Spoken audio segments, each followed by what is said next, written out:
Good morning, students. Today I am going to continue my lecture for plus 1 political science and the name of the chapter is election. कल हमने chapter में discuss किया था about reservation in elections. Reservations means to develop a social minorities group. Some states have given the reservation in elections because of strength of minority in their states, but certain social group which may be spread across the country in a particular constituency, so it is very difficult to reserve the seats for the minority. Their number may not be sufficient to influence a victory of a candidate. However, अगर हम country की बात करें या they are significant sizable group, अगर उनका group significantly sizeable होगा तो इंश्योर हो जाएगा कि उनकी प्रॉपर रिप्रेजेंटेशंस है.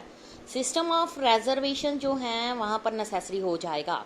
कॉन्स्टिट्यूशन जो है वो प्रोवाइड्स करता है reservation of seats in Lok Sabha and state legislative assembly. किसके लिए? For schedule caste, schedule tribes. ये जो प्रोविजन था for a period of 10 years के लिए बनाया गया. सक्सेसिव कॉन्स्टिट्यूशनल अमेंडमेंट्स किए गए जिनको 2020 तक बढ़ा दिया गया. पार्लियामेंट ने डिसीजन लिया और फिर इसको फर्दर एक्सटेंड किया. When the period of reservation expire तभी डिसीजन लिया जाता है और उसको एक्सटेंड करना या नहीं करना ये पार्लियामेंट डिसीजन लेती है. नंबर ऑफ सीट्स जो रिजर्व रखी जाती है सोशल मतलब schedule caste and schedule tribes के लिए, उनका जो प्रपोर्शन है वो पॉपुलेशन ऑफ इंडिया के अकॉर्डिंग उसमें शेयर होना चाहिए. 143 इलेक्टेड सीट्स इन लोकसभा, 84 जो है वो रिजर्व फॉर शेड्यूल कास्ट, 47 जो है रिजर्व फॉर शेड्यूल ट्राइब. ये डाटा था 1 सितंबर 2012 तक की बात की गई. यहाँ पर एक बहुत बड़े लीडर के कुछ वर्ड्स, जयपाल सिंह, ठीक है, उसके वर्ड्स हैं जो मैं आपको पढ़कर सुना रही हूँ. But I have come to a few words on behalf of the Adivasi of India, यानी कि tribal people. In the past, thanks to the major political parties, thanks to the British government, thanks to every enlightened Indian citizen, we have been isolated and kept as it were in a zoo. ये सब का उसने thank किया, पता नहीं किस सन से. We are willing to mix with you and it is for that reason that we have insisted on a reservation of seat as far as the legislatures are concern. कि उनको इस तरह से रखा गया है जैसे जू में एनिमल्स रखे जाते हैं. वो चाहते हैं कि उनकी सीट्स भी रिजर्व हों पार्लियामेंट में, लेजिस्लेचर्स में. We have not asked for separate electorates.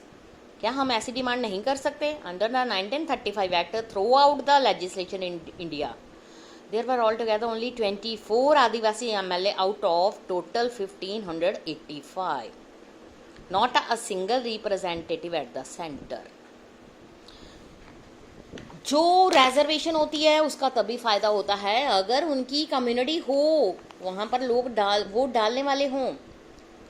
Who decide which constituencies is to be reserved? On what basis is the decision taken? This decision is taken by an independent body called Delimitations Commission. Delimitation Commission जो है वो President of India appoint करता है. वो collaboration of election commission के साथ काम करता है. ये अपॉइंट किया जाता है for the purpose of drawing up the boundaries of constituencies all over the country. Kota of constituency जो है रिजर्व रखी जाती है हर स्टेट में और डिपेंड करता है प्रपोर्शन ऑफ SC और ST in that state. After drawing the boundaries, जो डेलिमिटेशन कमीशन होता है वो composition of population each constituencies को लुक आफ्टर करता है. These constituencies that have highest proportion of scheduled caste, scheduled tribe, reserved for SC. In case of scheduled caste, delimitation जो commission है look at the two things. पहली, it pick up constituencies that have higher proportion of scheduled caste population, but it also spread these constituencies in different region of the state. ये इसलिए होता है because of scheduled caste population is generally spread evenly throughout the country. Reserve constituencies जो हैं can rotate it each time the delimitation exercise is undertaken. अब आपको ये पता चल गया है कि जो schedule caste and schedule tribes की रिजर्वेशन है उसको किस तरह से रिजर्वेशन को लागू किया जाए, ये डिपेंड करता है डेलिमिटेशन कमीशन, जो कि इलेक्शन कमीशन के साथ मिलकर काम करता है. इसको अपॉइंट किया जाता है by the president of the country. जो कॉन्स्टिट्यूशन है ये जो does not make similar reservation for other disadvantaged groups. ठीक है, हर तरह की सेम नहीं होती reservation. Of late there has been a strong demand seeking reservation of seats in Lok Sabha and state assemblies for the women. ठीक है, given the fact that very few women are elected to representative bodies, the demand for reserving 1/3 seats for women जो है increase हो रही है. ठीक है, reservation of seats जो है वुमेन के लिए वो rural and urban local bodies दोनों में प्रोवाइड की जा रही है. हम इस चैप्टर में ये डिस्कस, मैंने आप सबको बताया था लोकल गवर्नमेंट्स के बारे में, लास्ट चैप्टर हमने डिस्कस किया था. सिमिलर प्रोविज़न जो है लोकसभा और विधानसभा के लिए भी ज़रूरी होती है और कॉन्स्टिट्यूशन में इसके लिए अमेंडमेंट भी किए गए हैं. जो ये अमेंडमेंट होते हैं वो बहुत सेवरल टाइम उसको प्रपोज किया जाता है पार्लियामेंट में, लेकिन फिर भी वो पास नहीं हो पाते. फ्री एंड फेयर इलेक्शंस क्या है? किसी भी इलेक्शन सिस्टम जो है उसकी एबिलिटी इसलिए इंश्योर होती है कि वहाँ पर जो फ्री एंड फेयर इलेक्शंस हों. अगर हम डेमोक्रेसी चाहते हैं तो हमें ये चाहिए कि वहाँ पर फ्री एंड फेयर इलेक्शंस होने चाहिए. जो सिस्टम ऑफ इलेक्शंस है वो वोटर के एस्पिरेशंस को शो करता है. एक्सप्रेशन दिए जाते हैं थ्रू इलेक्टोरल रिजल्ट्स कि क्या लोगों ने वोट डाली, किस बिहाफ पे डाली, इन सब के लिए.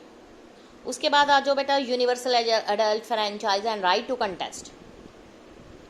आप सबको पता है कि डेमोक्रेटिक इलेक्शंस जो हैं उसमें every citizen of the country who attain the age of 18 years has the ability to give the vote and choose its representative.